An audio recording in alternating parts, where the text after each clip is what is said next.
चलिए अब सीधे आपको बिहार के भागलपुर लिए चलते हैं। इस साल के अंत में बिहार में चुनाव है और गहमा गहमी जो है अब इससे बढ़ गई है। प्रधानमंत्री नरेंद्र मोदी इस वक्त वहां पर संबोधन कर रहे हैं, आपको सुनवाते हैं। बिहार में बाढ़ से भी बहुत नुकसान होता है। इसके लिए भी हमारी सरकार ने हजारों करोड़ रुपए के प्रोजेक्ट स्वीकृत किए हैं।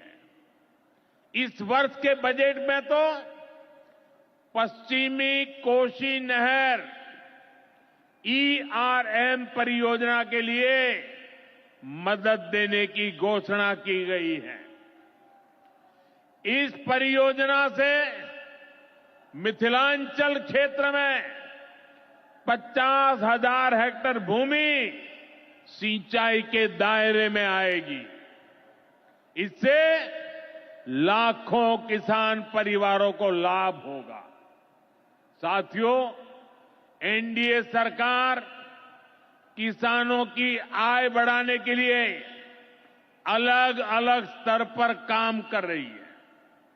भारत में उत्पादन बढ़े, दलहन और तिलहन में हम आत्मनिर्भर हो, यहां ज्यादा से ज्यादा फूड प्रोसेसिंग उद्योग लगे और हमारे किसानों के उत्पाद दुनिया भर तक पहुंचे।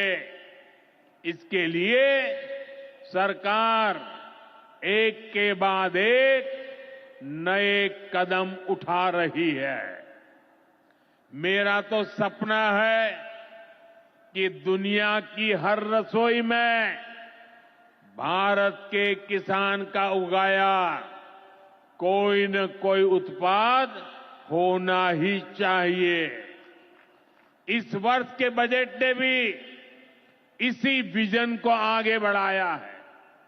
बजट में एक बहुत ही बड़ी पीएम धन धान्य योजना की घोषणा की गई है। इसके तहत देश के 100 ऐसे जिलों की पहचान की जाएगी जहां सबसे कम फसल उत्पादन होती है। फिर ऐसे जिलों में खेती को बढ़ावा देने के लिए विशेष अभियान चलाया जाएगा। दलहन में आत्मनिर्भरता के लिए मिशन मोड पर काम किया जाएगा। किसान ज्यादा से ज्यादा दालें उगाए, इसके लिए किसानों को प्रोत्साहन मिलेगा। दालों की एमएसपी पर खरीद को और अधिक बढ़ाया जाएगा। साथियों, आज का दिन एक और वजह से बहुत खास है। हमारी सरकार ने देश में 10,000 एफपीओ किसान उत्पादक संघ बनाने का बड़ा लक्ष्य रखा था। आज मुझे ये बताते हुए खुशी है कि देश ने इस लक्ष्य को प्राप्त कर लिया है। आज बिहार की भूमि 10,000वें एफपीओ के निर्माण की साक्षी बन रही है। मक्का, केला और धान पर काम करने वाला ये एफपीओ खगड़िया जिला में रजिस्टर हुआ है। एफपीओ सिर्फ एक संगठन नहीं होता, एक किसानों की आय बढ़ाने वाली अभूतपूर्व शक्ति है। एफपीओ की ये शक्ति छोटे छोटे किसानों को बाजार के बड़े लाभ सीधे उपलब्ध कराती है। एफपीओ के जरिए आज तमाम ऐसे अवसर हमारे किसान भाइयों बहनों को सीधे मिल रहे हैं जो पहले उपलब्ध नहीं थे। आज देश के करीब 30 लाख किसान एफपीओ से जुड़े हैं और बड़ी बात यह कि इसमें करीब 40% हमारी बहनें हैं। ये एफपीओ आज कृषि क्षेत्र में हजारों करोड़ रुपए का कारोबार करने लगे हैं। मैं सभी 10,000 एफपीओ के सदस्यों को भी बहुत बहुत बधाई देता हूं। साथियों, एनडीए सरकार बिहार के औद्योगिक विकास पर भी उतना ही बल दे रही है। बिहार सरकार भागलपुर में जो बहुत बड़ा बिजली कारखाना लगा रही है, उसको कोयले की भरपूर आपूर्ति की जाएगी। इसके लिए केंद्र सरकार ने कोल लिंकेज को स्वीकृति दे दी है।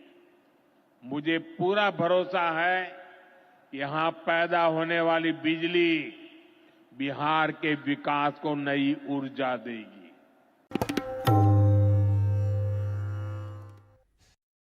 प्रदेश विधानसभा सीधे आपको लिए चलते हैं। मुख्यमंत्री योगी आदित्यनाथ वहां पर बोल रहे हैं। तो डिनोटिफाई हमने किया है क्योंकि वह लैंड गवर्नमेंट की लैंड थी, न्यूट्रल लैंड थी, प्राइवेट लैंड है जहां खरीद फरोख्त तो हो सकती है लेकिन कोई कॉमर्शियल एक्टिविटीज नहीं हो सकती। और वहां पे हमने मंदिर म्यूजियम के लिए उस लैंड को लिया है कि भारत के अंदर सनातन धर्म से जुड़े हुए पूरे देश के अंदर और दुनिया के अंदर जितने मंदिर हैं उन सब की शैली का एक म्यूजियम वहां पे बनने वाला है, जिससे दुनिया देखेगी कि कितने प्राचीन प्राचीन मंदिर हैं। और अयोध्या में कोई आएगा तो अयोध्या में राम जन्मभूमि के साथ साथ उसको कुछ अन्य स्थल भी देखने को मिलेंगे। और इसके लिए डी नोटिफाई किया है, कोई कॉमर्शियल एक्टिविटीज के लिए नहीं किया है। ये कहना कि इसको किसी को दे दिया है, मुझे लगता है गुमराह करने वाली बात होगी और ये तथ्यों को शरारतपूर्ण तरीके से छेड़छाड़ करने वाली स्थिति होगी। महोदय, उत्तर प्रदेश के पहले दिवस पर हम लोगों ने ओडीओपी की योजना घोषित की थी। दूसरी योजना हमने 19 में घोषित की थी, 24 जनवरी 19 को विश्वकर्मा श्रम सम्मान की, भारत के हस्तशिल्पियों के प्रति सम्मान का भाव व्यक्त करने के लिए। हमारा गांव, जिसके बारे में राष्ट्रपिता महात्मा गांधी ने भी कहा था, ग्राम स्वराज की जो बात की थी, कि भारत के गांवों की ही व्यवस्था को लेकर आत्मनिर्भर गांव हुआ करते थे।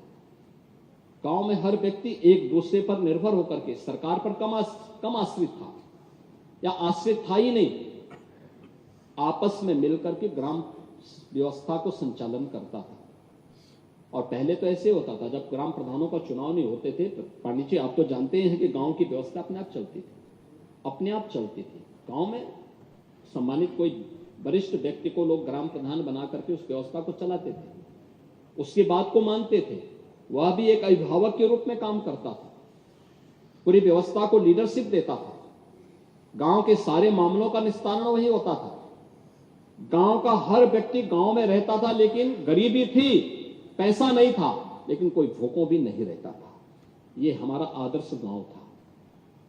और उस व्यवस्था के तहत हमारे गांव में भी हस्तशिल्पी हुआ करते थे, शहरों में भी तमाम हस्तशिल्पी हुआ करते थे। कोई नाव का काम करता था, कोई मोची का काम करता था, कोई हलवाई का काम करता था, कोई दर्जी का काम करता था। कोई पैसा नहीं था, लेकिन राशन के आधार पर लोग एक दूसरे की व्यवस्था का संचालन करते थे। और पहली बार उनके श्रम को सम्मान मिला। हमारी सरकार ने उन्हें आज जो पीएम विश्वकर्मा योजना के अंतर्गत देश के अंदर सम्मान प्राप्त कर रहा है। हमने 19 में इस स्कीम को लागू किया था और 16 कैटेगरी तय की थी, जिसमें हम लोगों ने राजमिस्त्री से लेकर के, बढ़ई से लेकर के, नाव से लेकर के, लोहार से लेकर के सभी हस्तशिल्पियों को पहचान करके इनकी निश्चित ट्रेनिंग कराना, इनको टूल किट फ्री में उपलब्ध करवाना और फिर इनके प्रोडक्ट को या इनको सस्ते में लोन और ब्याज वहां पे लोन उपलब्ध कराने की कार्रवाई के साथ जोड़ करके इनके जीवन में परिवर्तन करने का काम किया। विश्वकर्मा श्रम सम्मान है। 2020 में 24 जनवरी के दिन, उत्तर प्रदेश दिवस के दिन, हम लोगों ने घोषित किया था मिशन शक्ति का अभियान, महिला सशक्तिकरण के अभियान के साथ जुड़ा था, जिसमें महिला सम्मान भी है, सुरक्षा भी है और स्वावलंबन भी है। उनके रोजगार के लिए उन्हें अधिक से अधिक सुरक्षा का भाव पैदा हो, इन सभी कार्यक्रमों को आगे बढ़ाने का काम किया था। 2021 में हम लोगों ने उत्तर प्रदेश दिवस के अंदर घोषित किया था, महिला युवा किसान सबका विकास और सबका सम्मान। इस कार्यक्रम को आगे बढ़ाने का काम किया गया था, युवाओं को फोकस करते हुए। 2022 में हम लोगों ने अमृत महोत्सव, वर्ष आजादी के अमृत महोत्सव के साथ इसको जोड़ा था, जिसमें हर स्वतंत्रता संग्राम सेनानी के स्मारक को भव्य स्वरूप देना, उसके सुंदरीकरण की योजना करना, उनके प्रति श्रद्धा और सम्मान का भाव करना, और चौरी चौरा शताब्दी महोत्सव के कार्यक्रम को भी हम लोगों ने प्राथमिकता के साथ आगे बढ़ाने का काम किया था। 2023 में निवेश और रोजगार के कार्यक्रम को आगे बढ़ाया था। निवेश का global investor summit Uttar Pradesh में, जिसमें 40 लाख करोड़ रुपए से अधिक के निवेश प्रस्ताव हमें प्राप्त हुए, 15 लाख करोड़ रुपए से अधिक के निवेश के प्रस्ताव अब तक जमीनी धरातल पर उतर करके 60 लाख से अधिक नौजवानों को अब तक हम नौकरी उपलब्ध करवा चुके हैं उनके माध्यम से। इसको आगे बढ़ाने का काम किया। 2024 में हम लोगों ने उत्तर प्रदेश की समृद्ध सांस्कृतिक विरासत के कार्यक्रम को, श्री राम जन्मभूमि में 500 वर्षों के बाद अयोध्या में रामलला का विराजमान होना, इस कार्यक्रम को इसके साथ जोड़ करके वर्ष भर इन कार्यक्रमों को हम लोगों ने आगे बढ़ाने का काम किया था। और 2025 में 24 जनवरी के दिन हम लोगों ने मुख्यमंत्री युवा उद्यमी योजना लागू की है। ये युवा उद्यमी योजना उत्तर प्रदेश के युवा उद्यमी तैयार करने का है, जिसमें कोई भी नौजवान अगर वह कोई नया उद्यम स्थापित करना चाहता है तो पहले चरण में 5 लाख रुपए तक का लोन हम उसे इंटरेस्ट फ्री लोन देंगे। यानी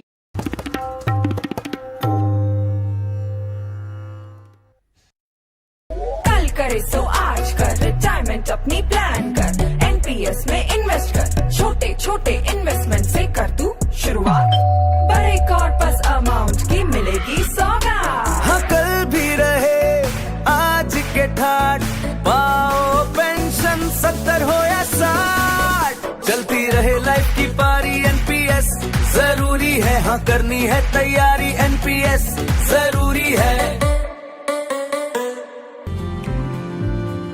हंसी की चमक कहीं गुम ना हो, सूर्या प्लैटिना रोशन करे हर पल।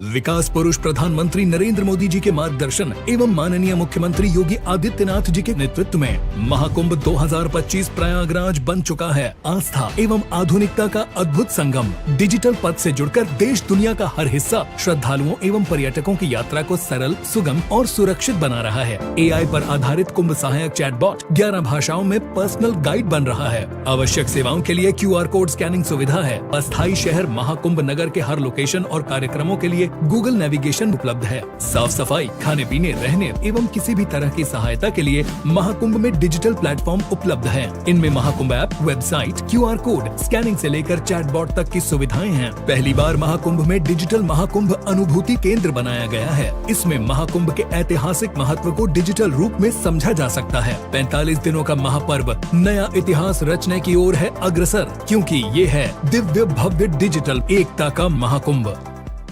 प्रार्थनाएं दिखाई नहीं देती, पर इनका असर बड़ी दूर तक पहुंचता है। जेड ब्लैक 3-in-1 प्रीमियम अगरबत्ती, प्रार्थना होगी स्वीकार।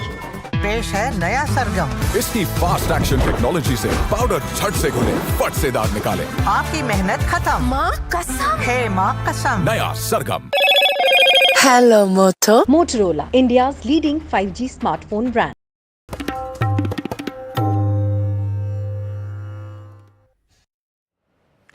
प्रधानमंत्री नरेंद्र मोदी के मन की बात कार्यक्रम को संबोधित करते हुए रविवार को देश में बढ़ते मोटापे की समस्या के मुद्दे को उठाया था। उन्होंने कहा था कि खाने के तेल में 10% की कमी करने जैसे छोटे छोटे प्रयासों से इस चुनौती से निपटा जा सकता है। प्रधानमंत्री मोदी ने कहा कि इसके लिए वे एक चैलेंज शुरू करेंगे। उन्होंने ये भी कहा कि 10 लोगों को चैलेंज करेंगे कि क्या वो अपने खाने में ऑयल का 10% हिस्सा कम कर सकते हैं। सोमवार को प्रधानमंत्री ने इसके लिए जम्मू कश्मीर के मुख्यमंत्री उमर अब्दुल्ला और महिंद्रा समूह के चेयरमैन आनंद महिंद्रा सहित 10 लोगों को ये चैलेंज दिया है। देहरादून में नेशनल गेम्स की ओपनिंग के दौरान मैंने एक बहुत ही अहम विषय उठाया है जिसने देश में एक नई चर्चा की शुरुआत की है। ये विषय है ओबेसिटी यानी मोटापा। एक फिट और हेल्दी नेशन बनने के लिए हमें ओबेसिटी की समस्या से निपटना ही होगा। अधिक वजन या मोटापा कई तरह की परेशानियों को, बीमारियों को भी जन्म देता है। हम सब मिलकर छोटे छोटे प्रयासों से इस चुनौती से निपट सकते हैं। जैसे एक तरीका मैंने सुझाया था, खाने के तेल में 10% 10% की कमी करना। आप तय कर लीजिए कि हर महीने 10% कम तेल उपयोग करेंगे। तो जब ये चैलेंज दिया गया उसके बाद जम्मू कश्मीर के मुख्यमंत्री उमर अब्दुल्ला ने इसे देश के लिए एक ज़रूरी पहल बताया। उन्होंने एक्स पर पोस्ट करके कहा कि मुझे प्रधानमंत्री नरेंद्र मोदी द्वारा शुरू किए गए मोटापा मुक्त भारत अभियान से जुड़कर बहुत खुशी हो रही है। मोटापा कई स्वास्थ्य समस्याओं की जड़ है, जैसे हृदय रोग, डायबिटीज, स्ट्रोक, सांस लेने में तकलीफ और मानसिक स्वास्थ्य से जुड़ी हुई परेशानियां जैसे चिंता और डिप्रेशन। आनंद महिंद्रा ने भी ट्वीट करके, एक्स पर पोस्ट करके अपनी बात कही। उन्होंने कहा कि 2047 तक विकसित भारत का मिशन हासिल करना है तो इसके लिए सिर्फ मजबूत अर्थव्यवस्था ही नहीं बल्कि एक स्वस्थ आबादी भी जरूरी है। विराट कोहली जो फिटनेस के अगर बात की जाए चैंपियंस की, तो वहां पे मुकाम विराट कोहली का बिल्कुल टॉप पर आता है। उन्होंने भी इस पर कुछ बातचीत करी है, वो भी आपको सुनवाते हैं। तंदुरुस्ती बहुत चीजों पे डिपेंड करती है, पर खाने के मामले में एक सिंपल फॉर्मूला है। बस यूं समझिए कि प्लस और माइनस का खेल है। देखिए, आटा, चावल, तेल, दूध और नमक खरीदते समय प्लस F के निशान को चुनिए। ये फोर्टिफाइड फूड्स हैं जिनसे आपको संपूर्ण पोषण मिलेगा। और खाने में घी, तेल, नमक और चीनी को कीजिए थोड़ा माइनस। तो प्लस F और थोड़ा कम, है ना simple. Eat right, stay fit, तभी इंडिया सुपर हिट। चलिए, रेहान फर्नांडो इस वक्त हमारे साथ जुड़ रहे हैं। न्यूट्रिशिस्ट है, काफ़ी लोगों को मदद करते हैं उनका वज़न कंट्रोल में रखने के लिए।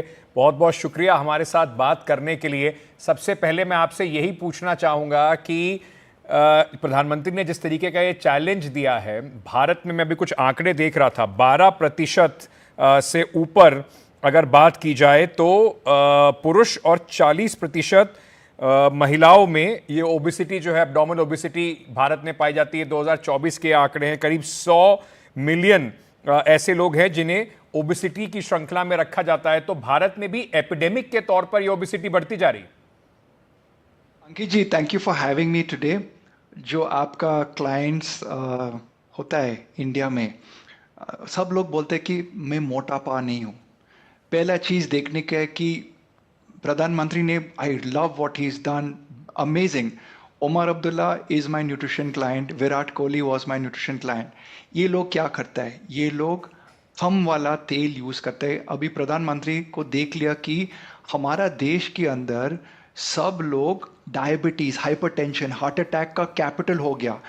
हम लोग लार्जेस्ट पॉपुलेशन है, यंगेस्ट पॉपुलेशन है, लेकिन हमारा तरीका जैसे हम जा रहे हैं, जैसे हम खा रहे हैं, हम सबसे सिकेस्ट पॉपुलेशन हो जाएगा। सो ये चीज़ जो होता है मोटापा है, सब लोग डिनायल में है। ज़्यादा खाना खा रहे हैं, हम लोग बाहर जाते हैं, खाना खाता है, बाहर का जो खाने का चीज़ होता है उसके अंदर, कल मैंने पनीर का कुछ डिश खाया, उसके अंदर ऐसा वाला बड़ा वाला चम्मच 6 गुना का टेबल स्पून था। लेकिन अगर मेरा घर के अंदर आएगा बीबी या हमारा हाउस कीपिंग है जो खाना बनाएगा, उसको बोलने का कि सिर्फ 2 चम्मच तेल यूज करने का। So what my prime minister has done, I absolutely love him today, क्योंकि nobody can take care of your health, government can not take care of your health. प्रधानमंत्री आपका हेल्थ का देखभाल नहीं कर सकते, आप खुद का देखभाल करने का है। फर्स्ट स्टेप मोटापा के लिए, step on a weighing scale, पूछने का क्या मैं मोटा हूं या मोटा नहीं हूं। हाँ, पर फर्नांडो साहब ये बताइए कि जैसे प्रधानमंत्री ने तेल को लेकर, आपने भी उस पर कहा कि हम लोग बहुत ज़्यादा तेल खाते हैं। अक्सर देखा जाता है बाहर आप खाना खाने जाएं, घर में भी लोग ज़्यादा तेल डाल के खाना बनाते हैं। तो एक बात तो है तेल को कम खाने की, कौन कौन से ऐसे ऑयल हैं जिनका इस्तेमाल हमें बढ़ाना चाहिए और किस किस को कम कर देना चाहिए? देखो अंकित जी, बहुत अच्छा सवाल है। मेरे काउंसलिंग रूम के अंदर सब लोग ये सवाल पूछता है कि ये जो गुंडा है तेल, कौन सा बेस्ट वाला गुंडा है? तो आप समझता है मैं क्या बोल रहे हैं ना? ऑयल इज अ गुंडा। आप सोच लीजिए 2000 इयर्स पहले तेल नहीं था, हम लोग पूरा फूड खा रहा था। जैसा तिल का तेल होता है, सरसों का तेल होता है, कोकोनट का तेल होता है, लेकिन हम लोग कोकोनट खा रहा था, सरसों खा रहा था, तिल खा रहा था। So what I am trying to communicate, जैसा ग्राउंड नट ऑयल, मूंगफली तेल, इस जमाने में हम लोग लास्ट 100-200 इयर्स ज्यादा तेल यूज कर रहा है क्योंकि हमको कैलोरीज चाहिए। तो लास्ट 50 इयर्स में हमारा जो इंडस्ट्रियल रेवोल्यूशन, जहां हम लेबर कर रहा था, तो मेरा ग्रैंडफादर, आपका ग्रैंडफादर, लॉट्स ऑफ वॉकिंग, गाड़ी नहीं था, लिफ्ट नहीं था, तो उनका एक्सपेंडिचर, एनर्जी एक्सपेंडिचर ज्यादा था और खाने का चीज तेल बनाने के लिए एक स्ट्रैटेजी था। आज के जमाने अंकित, आप और मैं और नियरली 400-500 मिलियन इंडियंस, हम सब लोग डेस्क जॉकी है। डेस्क जॉकी का मतलब हम बैठता है, दिमाग लगाता है और काम करता है। तो इसके लिए तेल का जरूरी नहीं। So if you have to choose oil, पहला रिक्वेस्ट है कि एक आदमी या औरत के लिए maximum 600 ml of oil per month. तो ये चीज आपको देखने का है। जब राशन लेता है महीने के पहले 4 लोग फैमिली के अंदर, तो आप सिर्फ 2 लीटर का तेल पूरा महीने के अंदर यूज करने का है। सो मेरा एक रिक्वेस्ट है कि जब आप तेल डालते हैं, जो भी मम्मी है, जो भी दादी माँ है, जो भी औरत है, जो आज के खाने का पकाने का कुक्स होता है, बड़ा चम्मच, छोटा चम्मच, start using small teaspoon of oil. और अंकित, एक सीक्रेट मैंने डिस्कवर किया जब मैं कुछ रूरल वर्क किया, उसका बोलते हैं पोर मैन तड़का। पोर मैन तड़का का मतलब वो लोग पानी यूज करते हैं क्योंकि उनके पास उतना ज्यादा पैसा नहीं तड़का बनाने के, तो वो पानी यूज करते हैं। और मैंने उस खाना खाया और कोई फर्क नहीं था। So what I am saying is, जब आप तड़का बनाते हैं, कम तेल, मेजरमेंट का स्पून ले लो। अगर आप थोड़ा बादशाह है तो आप एक ऑयल स्प्रे खरीद लो। 1 स्प्रे ऑफ ऑयल आपको 1 ml का ऑयल पैन के ऊपर आ जाएगा। लेकिन अगर बॉटल लेगा और ऐसा करेगा तो दिक्कत होता है। दूसरा चीज मैंने देखा, जिन लोग आपके घर के अंदर खाना बनाते हैं, वो नहीं सोचते कि तुम्हारा सेहत कैसा होता है। उसको खाना जल्दी पकाने का है, रेस्टोरेंट के अंदर खाना जल्दी पकड़ने का है। तो घर के अंदर पूरा तेल का बॉटल मत दे दो। घर का जो औरत है उसको कुछ कटोरी लेने का है, दीदी ये पूरा दिन का तेल यूज करने का, ये खत्म हो जाएगा, मेरे को पता नहीं खाना ऐसा बनाने का।